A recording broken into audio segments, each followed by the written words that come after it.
Waktu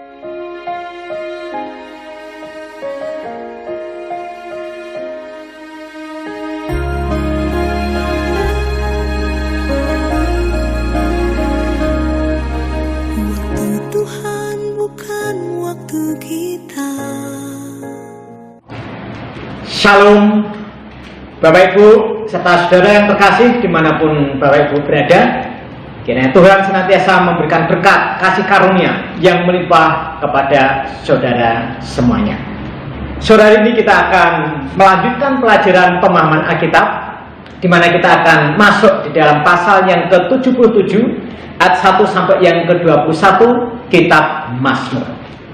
Namun sebelum lebih dalam, lebih lanjut, kita akan terlebih dahulu minta pimpinan Tuhan agar kita diberkati di dalam pelajaran kita, dan kita berdoa. Mari kita berdoa. Tuhan Yesus, Allah yang bertahta di kerajaan surga, kami bersyukur untuk sore hari ini kami bisa bersekutu, bahkan bisa mempelajari kebenaran firman Tuhan, sehingga apa yang akan kami pelajari kesempatan sore hari ini memberikan berkat di dalam kehidupan rohani kami, bahkan apa yang kami inginkan boleh diberi kekuatan untuk menerapkan kebenaran firman-Mu. Terima kasih Tuhan Yesus Kristus.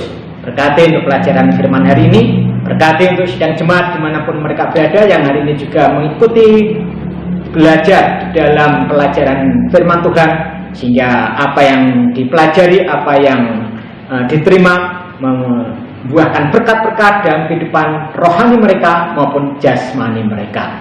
Terima kasih sepenuhnya di dalam pemberitaan firman, pelajaran firman hari ini. Kami mohon berkat dan tuntutan Tuhan di dalam nama Yesus Kristus kami sudah berdoa. Amin. Mari kita akan membuka Alkitab Mazmur 77 ayat 1 sampai yang ke-21. Kita akan bacanya. Mazmur pasalnya yang ke-77 ayat 1 sampai dengan ayatnya yang ke-21. Perbuatan Allah di masa lampau. Untuk pemimpin biduan menurut Yedutun Mazmur Ashaf. Aku mau berseru-seru dengan nyaring kepada Allah, dengan nyaring kepada Allah, supaya Ia mendengarkan aku. Pada hari kesusahanku, aku mencari Tuhan. Malam-malam tanganku terulur dan tidak menjadi lesu. Jiwaku enggan dihiburkan. Apabila aku mengingat Allah, maka aku mengerang. Apabila aku merenung, maka lemah lesulah semangatku.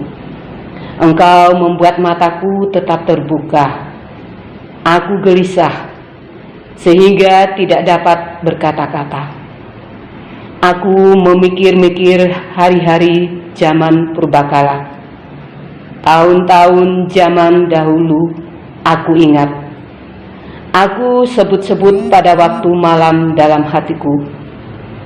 Aku merenung dan rohku mencari-cari. Untuk selamanyakah Tuhan menolak dan tidak kembali bermurah hati lagi? Sudah lenyapkah untuk seterusnya kasih setianya? Telah berakhirkah janji itu berlaku turun-temurun? Sudah lupakah Allah menaruh kasihan? Atau ditutupnyakah rahmatnya karena murkanya? Maka kataku, inilah yang menikam hatiku, bahwa tangan kanan yang maha tinggi berubah. Aku hendak mengingat perbuatan-perbuatan Tuhan. Ya, aku hendak mengingat keajaiban-keajaiban-Mu dari zaman purbakala. Aku hendak menyebut-nyebut segala pekerjaan-Mu dan merenungkan perbuatan-perbuatan-Mu. Ya Allah, jalan-Mu adalah kudus. Allah manakah yang begitu besar seperti Allah kami? Engkaulah Allah yang melakukan keajaiban. Engkau telah menyatakan kuasa-Mu di antara bangsa-bangsa, dan lengan-Mu Engkau telah menebus umat-Mu, Bani Yakub dan Bani Yusuf. Air telah melihat Engkau, ya Allah. Air telah melihat Engkau, lalu menjadi gemetar. Bahkan samudera raya gemetar. Awan-awan mencurahkan air. Awan gemawan bergemuruh. Bahkan anak-anak panamu beterbangan. Deru gunturmu menggelinding. Kilat-kilat menerangi dunia. Bumi gemetar dan bergoncang. Melalui laut jalanmu, dan lorongmu melalui muka air yang luas. Tetapi jejakmu tidak kelihatan.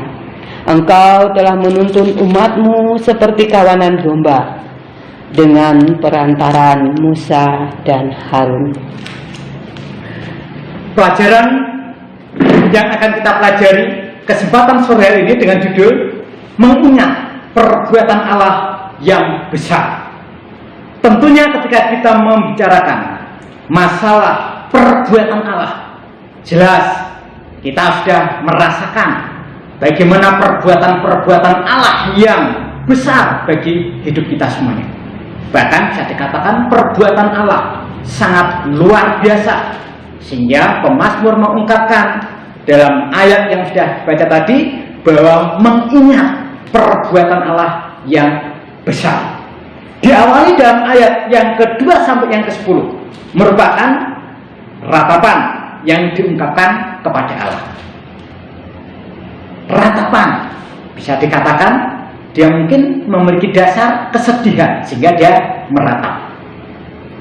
Sehingga ketika kita melihat dalam ayat yang berikutnya, di sana juga bukan hanya ratapan, pemazmur juga mengisi dari kehidupannya itu adanya puji-pujian bagi Allah. Ratapan ditujukan kepada Allah, puji-pujian juga ditujukan kepada Allah. Bahkan ketika kita melihat dalam ayat yang ke-17 sampai yang ke-20, ini yang memberikan sebuah perbedaan. Karena di sana ada hal yang sangat berbeda. Di sana ada hal yang sangat luar biasa. Karena apa? Mereka akhirnya merasakan bagaimana pertolongan Allah, bagaimana perbuatan Allah itu sudah terbukti, dinyatakan bagi mereka yang meratap, bagi mereka yang mengalami kesedihan, bahkan di saat mereka mengalami kesepian juga. Bapak, Ibu, serta saudara yang terkasih dalam nama Yesus Kristus, ada 5 bagian yang kita bicarakan. Bagaimana bisa mengingat perbuatan Allah yang besar? Hal yang pertama ketika kita melihat dalam ayat yang kedua sampai yang keempat, bahwa agar bisa mengingat perbuatan Allah yang besar, harus sadar bahwa kehidupan yang tidak terarah.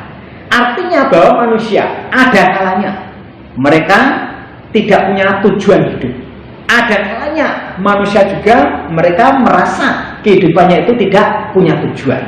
Seperti yang dikatakan, seperti yang diungkapkan oleh pemazmur dengan penjelasan, aku mau berseru-seru, aku bersuara nyaring, aku lemah dan lesu semangatku.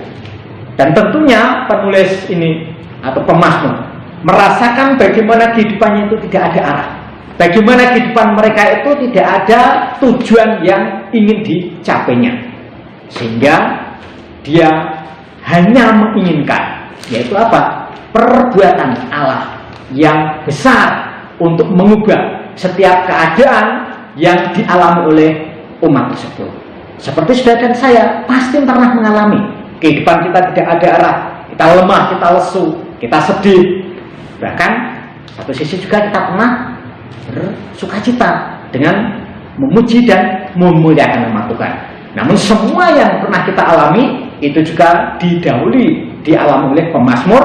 Dia pernah berseru-seru, dia juga pernah bersuara nyaring, dia juga pernah tidak bersemangat.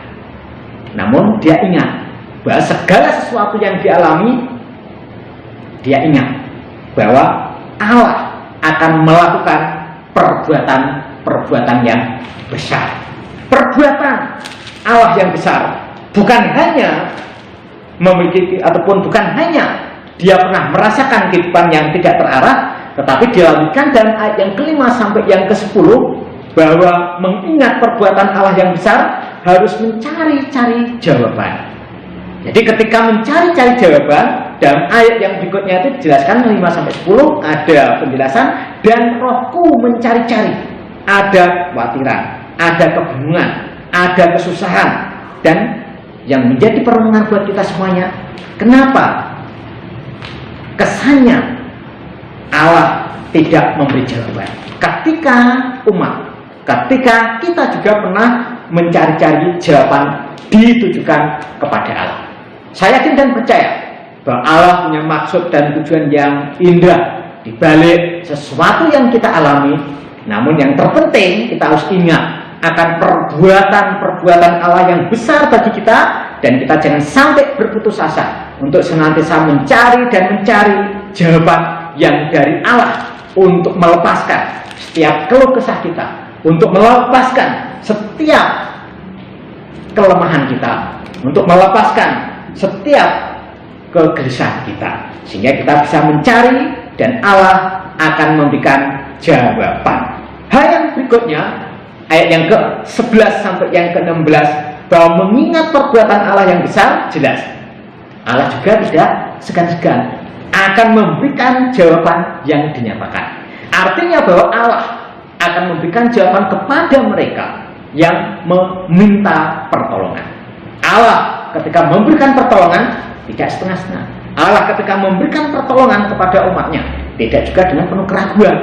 Tapi ketika kita mengingat perbuatan Allah, kita yakin bahwa jawaban yang diberikan Allah senantiasa dinyatakan, artinya diwujudkan. Dalam ayat ini Allah membuktikan bahwa hanya Dialah Sang Penolong sejati.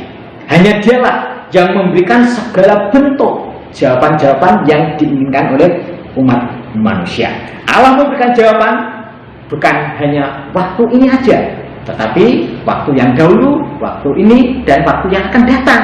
Dan itu membuktikan bahwa Allah mengasihi saudara dan saya. Allah mengasihi umat-umatnya yang senantiasa mengingat perbuatan-perbuatan yang sangat besar yang memberikan perubahan dalam hidup umat manusia tersebut. Hal yang keempat, ketika kita melihat dalam ayat yang ke-17 sampai yang ke-20, agar kita bisa mengingat perbuatan-perbuatan Allah yang besar, bahwa kita harus yakin bahwa hanya Allah yang memiliki kuasa. Hanya Allah yang mempunyai kuasa yang dasar. Melalui pernyataannya, air telah melihat engkau. Dan ini memberikan gambaran bahwa ada sebuah perubahan suasana, memberikan gambaran ada sesuatu yang akan dinikmati. Dari yang sedih, suasana yang kelihatannya tidak punya harapan akan diubah menjadi yang bersukacita, yang penuh dengan harapan. Dan itulah yang tercatat dalam ayat yang ke-17 sampai yang ke-20, bahwa keyakinan pada kuasa Allah harus kita letakkan sepenuhnya agar kita melihat, merasakan perbuatan-perbuatan Allah yang sangat besar tersebut. Hal yang kelima, ketika kita melihat, agar kita mengingat perbuatan Allah yang maha besar, bahwa ayat yang ke-16 jelaskan bahwa Allah juga memberikan pimpinan yang nyata. Allah memberikan pimpinan bukan semu sifatnya. Allah memberikan pimpinan nyata, diberikan kepada umatnya. Bandingkan dalam ayat yang ke-16 dengan penjelasan, dia memberikan penebusan, bahwa Allah tidak ragu-ragu. Tadi sudah saya katakan bahwa Allah senantiasa memberikan dengan penuh sukacita. Dia memberikan tuntunan ataupun penebusan kepada umatnya. Saudara dan saya bersyukur karena kita ditebus oleh Tuhan. Saudara dan saya bersyukur karena Allah juga memberikan tuntunan buat kita semuanya. Sehingga melalui kebenaran firman Tuhan sore hari ini, kita bisa belajar, kita bisa merenungkan agar apa yang pernah dialami oleh penulis Mazmur ini, dia mengingat perbuatan Allah yang sangat besar bagi hidup kita semuanya. Kiranya melalui firman Tuhan sore hari ini, kita semuanya diberkati. Amin. Mari kita berdoa. Terima kasih firman-Mu sudah kami pelajari. Kuasa Roh Kudus memutarkan firman ke dalam hati dan pikiran kami masing-masing. Bukan hanya kami mempelajari, bukan hanya kami merenungkan, tetapi kami ingin menerapkan untuk hidup kami hari lepas hari. Terima kasih Tuhan Yesus Kristus, berkati untuk setiap umat Tuhan yang kesempatan sore hari ini sudah mengikuti belajar Alkitab. Kiranya mereka boleh diberkati berlimpah-limpah dalam kehidupan mereka semuanya. Kami bersyukur, dan hanya di dalam nama Yesus Kristus kami sudah berdoa. Amin.